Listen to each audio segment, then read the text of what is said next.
ఇల్లు ఇల్లాలు పిల్లలు జూన్ 9 ఎపిసోడ్. తాడి చెట్టులా ఎదిగావు, నా శోభనం గురించి అందరి ముందు చెప్తావే? శ్రీవల్లిని వాయించి పారేసిన నర్మదా సాగరులకు పెళ్ళై 6 నెలల పైనే అయ్యింది. కొత్తగా పెళ్ళైన వాళ్ళకి తొలి రాత్రి తంతు జరిపించాలనే బుద్ధి జ్ఞానం ఇప్పటి వరకు కలగలేదు రామరాజుకి. ఇక వీళ్ళ శోభనం చేయించేసరికి పుష్కరం గడిచిపోయేట్టు ఉందని వాళ్ళే తొందరపడ్డారు.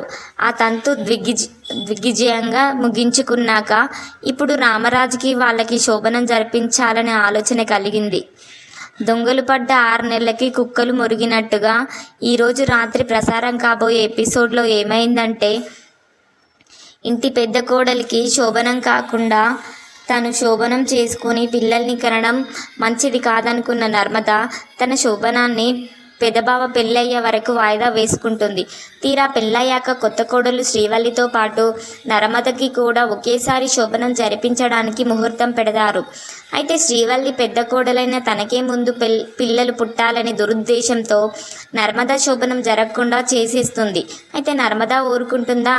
వీళ్ళు శోభనం జరిపించేసరికి పుష్కరం గడిచిపోతుందని తన భర్త సాగర్ని హైదరాబాద్ తీసుకుని వెళ్ళి మరి అక్కడే ఆ కార్యం ముగించింది. ఆ విషయం అత్తకి చెప్పింది, కానీ రామరాజుకి తెలియదు. అదే గోడ చెవుల శ్రీవల్లికి ఈ విషయం తెలిసిపోవడాన్ని నిన్నటి రాత్రి చూసాం. ఇక నేటి రాత్రి ప్రసారం కాబోయే ఎపిసోడ్లో ఏమైందంటే, దొంగలు పడ్డ 6 నెలలకు కుక్కలు మురిగినట్టుగా పెళ్ళై 6 నెలలైన తర్వాత అది కూడా వీళ్ళు ఇక శోభనం జరిపించరులే అని నర్మదే శోభనం చేసుకున్నాక మామ రామరాజుకి వాళ్ళ శోభనం గురించి సడన్గా గుర్తొచ్చింది. పంతులు గారి దగ్గరికి వెళ్ళాను, ఫస్ట్ నైట్కి ముహూర్తం పెట్టించాను అని అంటాడు రామరాజు.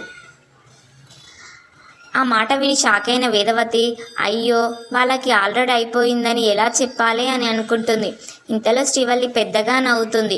రామరాజు వచ్చి ఎందుకు అంతలా నవ్వుతున్నామని అడుగుతాడు.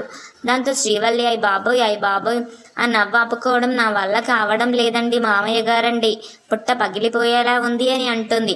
ఎందుకు, ఏమైంది, ఎందుకంతలా నవ్వుతున్నావు అని రామరాజు గట్టిగా అడిగేసరికి, అంటే అండి మామయ్య గారండి, నేను ఇలా అంటున్నానని మరోలా అనుకోవద్దండి, మీరు దేవుడు లాంటోరు కాదు, ఒట్టి అమాయకులు కూడా. మీరేమో ఇంటి పెద్దగా కొడుకు కోడలికి శోభనం జరిపించడం మీ బాధ్యత అని అనుకుంటున్నారు, కానీ వాళ్ళ శోభనం హైదరాబాద్లోనే జరిగిపోయిందండి అని వాగేస్తుంది శ్రీవల్లి. దెబ్బకి షాక్ అయిపోతాడు రామరాజు. నర్మద అయితే సిగ్గుతో తలదించేసుకుంటుంది. ఏంటక్క, నాకు విషయం చెప్పనే లేదు అని అంటుంది ప్రేమ. ఇది అందరి ముందు చెప్పేదా ఆవిడ గారు, చూడు అందరి ముందు ఎలా చెప్పకూడని విషయాలన్నీ చెప్తుందో అని అంటుంది ప్రేమ. అవునక్క, ఎక్కడ ఏం మాట్లాడాలో తెలియదు అని అంటుంది ప్రేమ. ఇక సాగర్ హిట్లర్ బాబు రామరాజు ఏమంటాడో అని భయపడుతుంటాడు. ఇక శ్రీవల్లి ఇంకా ఎక్కిస్తుంటుంది. అంటే మావయ్య గారండి, మీరు ఈ ఇంట్లో అందరి మంచి చెడు గురించి ఆలోచిస్తారండి, కానీ మీ గురించి ఆలోచించి మీ పర్మిషన్ తీసుకునే ధోరణిలో నర్మదా సాగర్లు ఎక్కడున్నారు లేండి అని అంటుంది. దాంతో వేదవతి వాళ్ళి నువ్వు నోరు మూస్తావా అని వాదిస్తుంది. అనంతరం రామరాజుతో, ఏమండి అంటే వాళ్ళు అక్కడికి వెళ్ళారు కదండి, అది ఒక మంచి సందర్భం అనుకొని ఏదో అలా అని కవర్ చేయబోతుంది. దాంతో రామరాజు ఇక చాలు బుజ్జమ్మ, నాకేం చెప్పకు అని కోపంగా లోపలికి వెళ్ళిపోతాడు. అమ్మయ్య, బతికించాడు. ఏరా, నాకు చెప్పకుండా శోభనం చేసుకున్నారా, అది చేశారా ఇది చేశారా అంటూ సిగ్గు లేకుండా నిలదీస్తాడేమో అని భయపడ్డాడు. కానీ ఏమీ మాట్లాడకుండా ఉండి తన గౌరవాన్ని కాపాడుకున్నాడు రామరాజు. ఇక పెట్టాల్సిన పెంట పెట్టేయడంతో శ్రీవల్లి నవ్వుతూ రాక్షసానందం పొందుతుంటుంది. పక్కకి వచ్చి డాన్సులు చేస్తూ ఆనందపడుతుంది.